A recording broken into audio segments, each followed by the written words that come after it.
the river's resolve.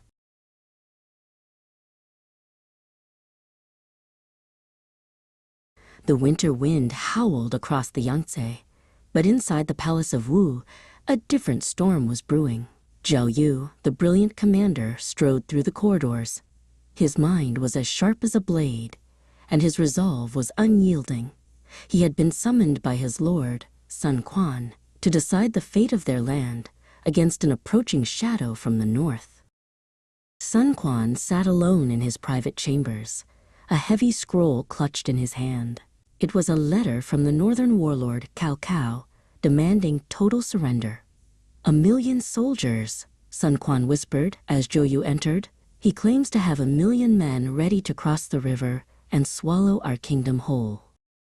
Zhou Yu did not flinch at the numbers. He looked at his young lord and asked a pointed question. What do your advisors say? Have you discussed this threat with the civil officials who served your father and brother? Sun Quan sighed, his eyes clouded with doubt. They speak of peace, he replied. But to me, their peace sounds like the rattling of chains. Zhou Yu left the chamber and entered the great hall, where the elder official Zhang Zhao stood surrounded by a circle of murmuring scholars. We cannot win, Zhang Zhao declared as Zhou Yu approached. To fight Cao Cao is to throw dry wood onto a roaring fire. We must surrender to save the people from certain ruin. Zhou Yu's voice rang out like a bronze bell, silencing the room. You are a bookworm, Zhang Zhao.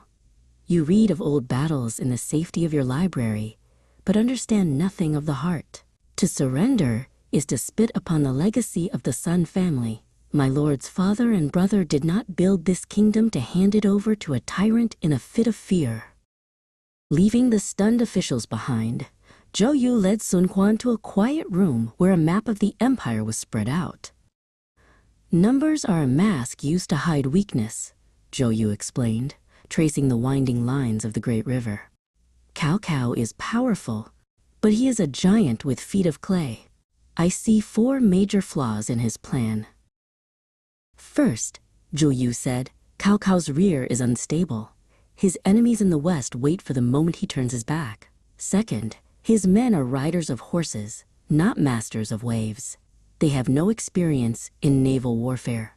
On the Yangtze, they are like fish out of water, struggling to stay stretched to the breaking point. Finally, his northern soldiers are not used to our humid southern air. Disease will sweep through his camps like a ghost before a single arrow is even fired. Lead our ships to the red